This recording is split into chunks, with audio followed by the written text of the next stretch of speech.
Good morning from WKYT this morning. A group is showing support for police officers, and that is continuing this morning. We'll have that story ahead on WKYT. Also ahead this morning, more news. Police are searching for an attacker. We'll have more on this story. A woman who had been jogging on Saturday morning, police continuing that search. And also this morning, will the UK student accused of crashing his drone inside Commonwealth Stadium before UK's opening football game be back in court today? We'll have the details about that coming up this morning.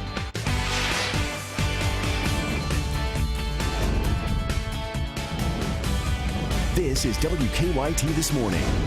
Good morning and welcome in. It is your Tuesday. It's December 1st. Here we are. I'm Bill Bryant. And I'm Rebecca Smith. Yeah, ready or not, right? Here we are.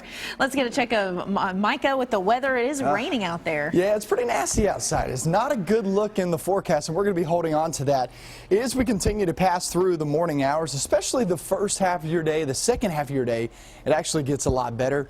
But widespread rain out there this morning, so just expect that as we go throughout the rest of the morning hours. Temperatures are in the 50s and even a couple of 60s, but we're actually going to drop that as we get into the afternoon, right around 54 degrees this afternoon. So we've already hit our high. We'll talk much more about this rain when it moves on out. Coming up. Okay, we'll see you in a bit, and we thank you. This morning, investigators are trying to figure out how a man died after his body was found on a riverbank in Breathitt County.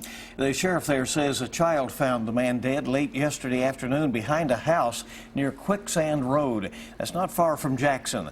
The man's name has not been released at this point, but investigators think he was around 50 years old. His body has been taken to Frankfort for an autopsy. This morning, police are still searching for two men they say forced their way into a Knox County home and tied up the homeowner. It happened early yesterday morning on Highway 1232 in the Gray community. State police say the burglars kicked in a door and assaulted the man inside. They say the burglars then held him at gunpoint and tied him up with duct tape and cords.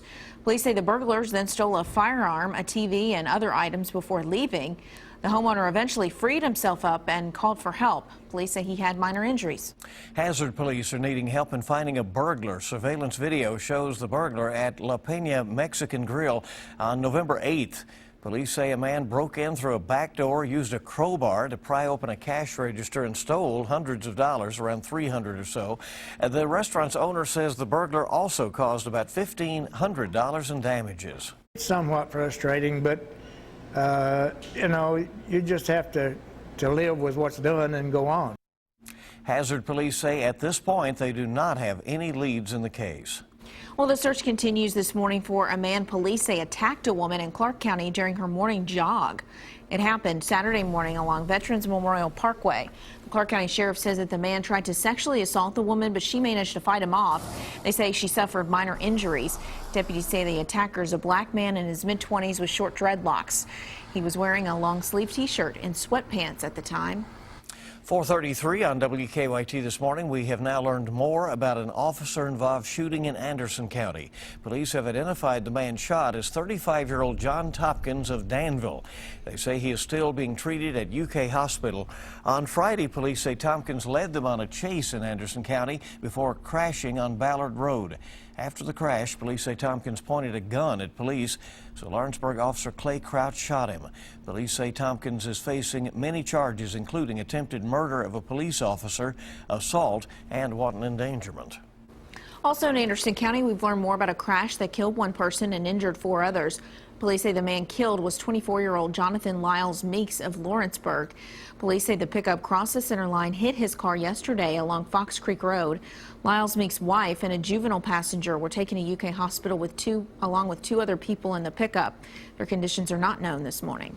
If you tried to get in some last-minute Cyber Monday shopping, you may have run into a bit of an issue. Last night, Time Warner Cable customers in several states, including Kentucky, lost all internet connections. Company officials say the massive outage was caused by a server crash in Ohio. As you can see on this map from downdetector.com, a website for people to report various outages, Time Warner Cable internet outages are spread throughout the Ohio Valley region. The company announced on Twitter they are working to resolve internet issues in Kentucky, Ohio, and Wisconsin as quickly as possible. At last check, officials are still working to restore internet connections.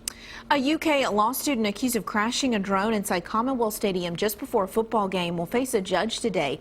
24 24-year-old Peyton Wilson is charged with wanton endangerment. Police say he was operating his drone outside the stadium when he crashed it into the suite level glass on the south side of the stadium. They say his drone also came extremely close to a parachutist skydiving into the stadium before kickoff. Wilson pleaded not guilty. He'll be in court at 2 p.m. It has been a very difficult month for Richmond police after one of their own, Officer Daniel Ellis, died in the line of duty. And now one man is leading an effort to let police know the community is still behind them. Today, Steve Rosenberg is planning to present Richmond police officers with gift cards to local restaurants. The cards will be worth $45.75 in honor of Officer Ellis's badge number 457. And last night, Rosenberg went to dozens of Richmond restaurants, businesses, and gas stations handing out signs for RPD Appreciation Day, asking managers to display them in their windows and on their doors. Rosenberg says he is not a fundraiser and has never planned anything for officers before, but he told us that what he saw on November 11th has changed him. I went to the funeral. I realized after 35 years in Richmond, I have to do something more for my community. For lack of a better phrase, I call it a call from upstairs. And when you get a call from upstairs, you'll know it. And it has just driven me and motivated me to just go out and do everything I can to honor this officer, to honor the entire RPD. Richmond Police Department Appreciation Day is coming up this Sunday, December 6th. A new truck design from Ford Motor Company will help bring thousands of jobs to Kentucky. Ford plans to add 2,000 jobs at the Kentucky truck plant in Louisville. They'll also invest $1.3 billion at the plant, all to build a new aluminum body duty truck. Super duty. What is that? Super duty. Super duty truck, not duper duty. Ford plans to add a new body shop and facility upgrades. Other trucks at the plant include the Super Duty pickups and the Lincoln Navigator. A Lexington organization that helps the homeless is asking for your help this morning. A few weeks ago, a sewer pipe collapsed at the Lexington Rescue Mission's Outreach Center, flooding the entire facility.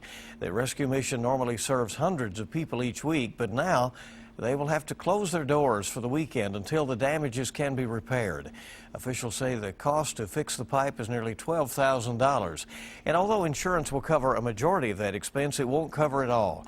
So now the nonprofit organization that works hard around the clock to help others is asking for some help from the community. Our goal is we would love if the community could help us to take care of that cost so that none of the other money that we already have will have to be used for that purpose. This is now the second time the organization has had to close its doors this year. In January, a different pipe burst and the center had to shut down while that one was repaired. If you want to donate to the Lexington Rescue Mission, you can find a link on our website, WKYT.com. A new bridge in downtown Louisville is being named in honor of a Kentucky native.